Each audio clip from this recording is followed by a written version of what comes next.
এই বাচ্চাটি কী ব্রিড সেটা আমার জানা নেই, তবে বাচ্চাটিকে কোনো এক অমানুষের বাচ্চা রাস্তায় ছেড়ে দিয়ে গিয়েছিল। স্থানীয়দের মধ্যে কেউ একজন আমাকে ফোন করেন, আমি সেখানে যাই এবং ঘটনাস্থলে পৌঁছে সেখানে গিয়ে দেখি বাচ্চাটি গরমের মধ্যে এতটাই কষ্ট পাচ্ছে যে একটা নোংরা পুকুরের পাড়ে আশ্রয় নিয়েছে। তারপর তাকে পাশের বাড়ি থেকে জলের বিস্কুটের ব্যবস্থা করে দেওয়া হয়, কিন্তু সে এতটাই কষ্ট পাচ্ছিল যে ওই পুকুরের পাড় থেকে সে উঠতে চাইছিল না, সেটা দেখতেই পাচ্ছেন।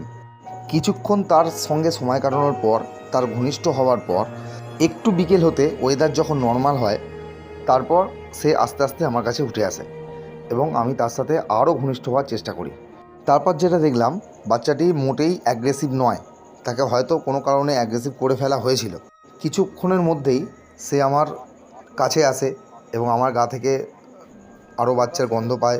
গন্ধ হওয়ার পর সে নিজে থেকেই আমার সঙ্গে ধরা দেয়। তা হলেও একটু আধটু ভয় আমারও ছিল।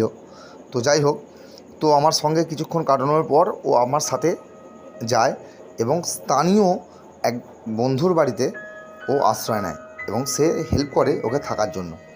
আপাতত সে ওই বাড়িতেই আছে এবং ফ্রিলি আছে। তার বাচ্চা ছেলে মেয়ে আছে, তাদের সঙ্গে টুকটাক খেলাধুলাও করছে। ও নিজের ইচ্ছে মতো ঘরে ঢুকছে এবং ঘর থেকে বাইরে বেরোচ্ছে। কিন্তু এই বন্ধুর পরিবেশ সেরকম না হওয়ায় এ বেশি দিন বাচ্চাটাকে রাখতে পারবে না। তাই বাচ্চাটিকে অ্যাডপশানে দিতে চাই এবং সুন্দর পরিবার দেখে দিতে চাই। তো কোনো সত্যি সহৃদয় ব্যক্তি এবং যার এর প্রতি ভালোবাসা আছে, ব্রিডার ছাড়া এবং যাদের কুমতলব আছে তারা ছাড়া আমরা একে অ্যাডপশানে দেব।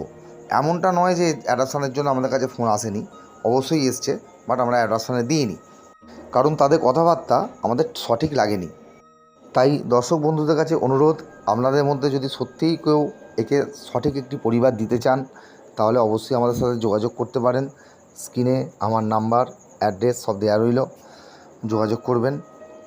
হ্যাঁ, সম্পূর্ণ লিগ্যাল ওয়েতে, ফর্মে বা পেপারে সই করিয়ে সব কিছু লিগ্যালভাবে একে অ্যাডপশানে দেওয়া হবে, সেই ভেবেই যোগাযোগ করবেন, নয়তো যোগাযোগ করবেন না। অগ্রিম ধন্যবাদ।